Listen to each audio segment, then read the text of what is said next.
بسم اللہ الرحمن الرحیم۔ حافظہ ندا ٹی وی کے معزز دیکھنے اور سننے والوں السلام علیکم۔ آج کی جو میری ویڈیو ہے اس کا موضوع ہے سچی باتیں۔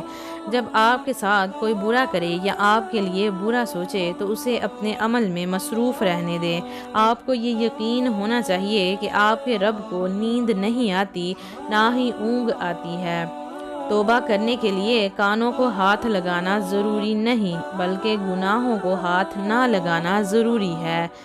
دنیا کی تاریخ میں کوئی کسی کے لیے اتنا نہیں رویا جتنا ہمارے نبی صلی اللہ علیہ وآلہ وسلم اپنی امت کی بخشش کے لیے روئے ہیں۔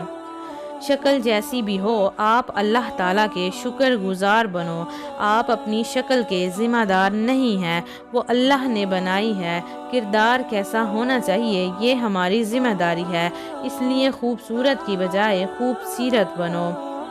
ایک بزرگ سے کسی نے پوچھا کہ عبادت کرنے کے لیے بہترین دن کون سا ہے؟ بزرگ نے کہا موت سے ایک دن پہلے۔ آدمی نے حیرت سے کہا موت کا وقت تو معلوم نہیں۔ بزرگ نے کہا تو پھر زندگی کے ہر دن کو آخری سمجھو۔ جب اللہ تعالیٰ کسی سے دل کا سکون چھین لیتا ہے تو اس کے پیچھے کوئی نہ کوئی وجہ ضرور ہوتی ہے۔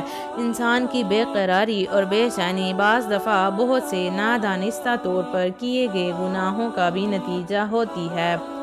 پوچھا گیا صبر جمیل کسے کہتے ہیں؟ جواب آیا جب تم آزمائے جا رہے ہو اور پھر بھی تمہارے لب پر ہو شکر الحمدللہ۔ خاموش رہو کیونکہ صرف خدا ہی ہے جو تمہارے دل کا بوجھ اتار دے گا۔ جب بھی دعا مانگو اپنی اوقات دیکھ کر نہیں بلکہ اپنے رب کی شان دیکھ کر مانگو۔ اچھی بات شیئر کرنا بھی صدقہ جاریہ ہے۔ اللہ پاک آپ سب کا حافظ و نگہبان۔ ہنستے رہیے، ہمیشہ مسکراتے رہیے۔